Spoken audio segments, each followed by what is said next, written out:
morning from the Pluff Mud. Everybody grab your cup of coffee. This morning we're going to be talking a little bit about the wonderful mud that's one of our key components to the salt marsh ecosystem. The most wondrous of things that we have out here in the low country. It's stinky, it's homey, it's wonderful. You either love it or you hate it. But either way, it plays a really important role out here in our ecosystem. Now this pluff mud is made when you get organic material like this marsh grass next to me, and it dies, gets waterlogged, sinks down to the bottom, and then bacteria and other decomposers start to break it down.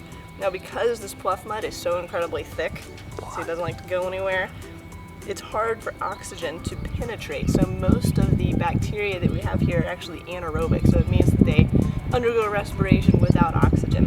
When they do that, they use sulfur as their byproduct of respiration. They're leaving sulfurous gases. Now this gives the marsh a little bit of that characteristic rotten egg, marshy smell that's so wonderful to so many of us down here.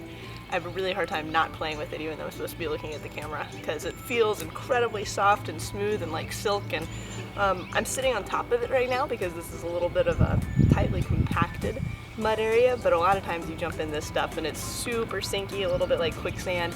It's hard to get out of, but we do have some techniques to show you for how to get out of pluff mud, just in case you ever find yourself needing to do that.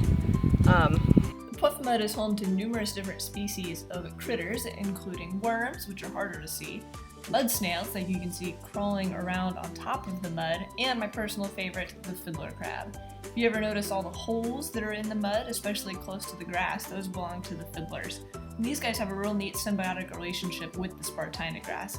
They dig holes up to about 2 feet deep and actually provide oxygen to the roots of the grass through this dense mud that we already said oxygen doesn't penetrate well.